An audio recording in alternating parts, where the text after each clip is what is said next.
Welcome back to another video. My name is Hunter, and today we're going to get into how the NFL wildcard shaped out for the start of the 2026 playoffs.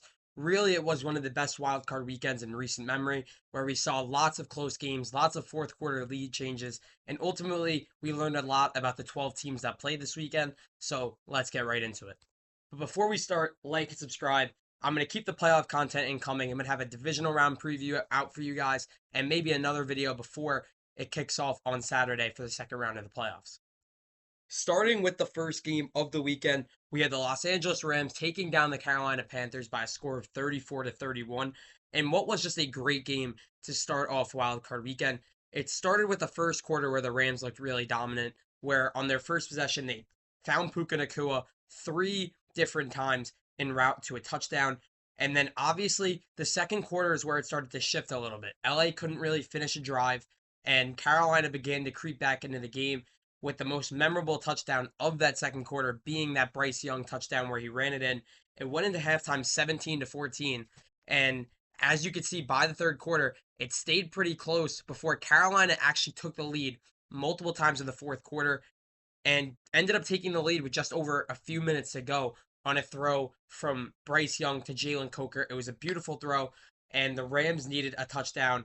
And what do? Matthew Stafford, the one of the MVP favorites, goes down the field, finds Colby Parkinson, scores 34-31.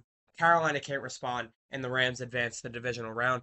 Ultimately, just was a great game where Matthew Stafford did not play his best football, but we saw that he was able to find Puka Nacua over 10 times in this game, and that was the difference. Puka played maybe his best game of his best season on Saturday, and that ultimately led to the Rams being able to survive what was a pretty good effort from Carolina, who I think is going to carry on some momentum into the 2026 season as being able to go toe to toe with one of the league's best on wildcard weekend at home and winning the NFC South.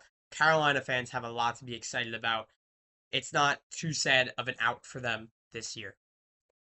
Going on to Saturday night, I had it in the thumbnail. Caleb Williams leads a heroic second half comeback against the Green Bay Packers and what was a game that really showed that one of the NFL's best rivalries is back. It got underway with Jordan Love just being able to find all his receivers. Romeo Doubs got in the end zone. Jaden Reed got in the end zone. It was a all-out offensive onslaught for the Green Bay Packers in the first half of that game on Saturday night, and Chicago really just could not convert. They were going forward on fourth, missing. They were turning over the ball. It just was not good for the first three quarters of this game. We went into the fourth quarter with it being 21-6 Packers, and the Packers missed some kicks. They let Chicago creep back into this game, and Chicago ends up winning the game off of Caleb Williams delivering just some great passes late. There was a 4th and 8 that saved the game where he was falling down and is able to find Luther Burden. There was the game-winning touchdown to DJ Moore that was just a beautifully designed play by Ben Johnson.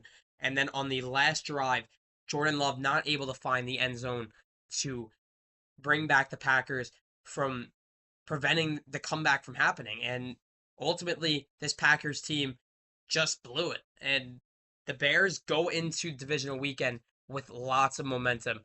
They're going to be hosting the Rams, who I just talked about them beating the Panthers, and I'm going to get into that when I preview that game, but the Bears have a lot of momentum right now based off of what they did in the second half at home on Saturday.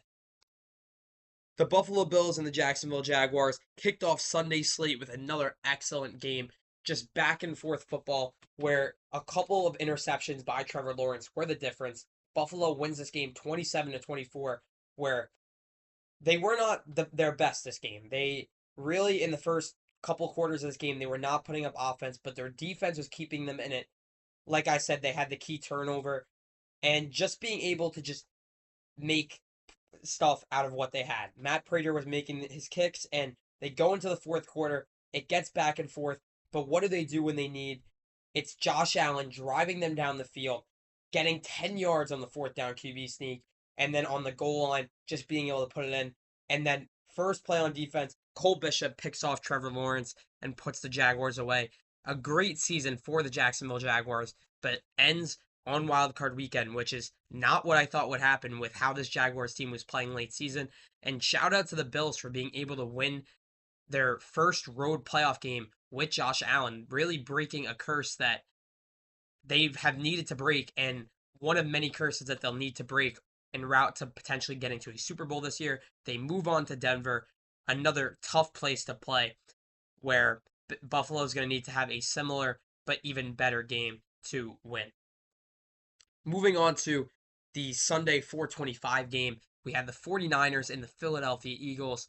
And this was a big rivalry a few years ago when these teams were playing in the NFC Championship, going to Super Bowls against Chiefs. And what happened on Wild Card Weekend? They lose George Kittle early, but Demarcus Robinson had a amazing first drive of the game, but Philadelphia countered, and this game was back and forth for most of it. But the key turning point was the beginning of the fourth quarter, where a trick play where Jawan Jennings is able to get the ball, deliver a dot to Christian McCaffrey downfield to take the lead. Philadelphia counters with a field goal, but the Niners are able to stage together another touchdown drive and be able to score and advance to Seattle. And what was just a great fourth quarter for them.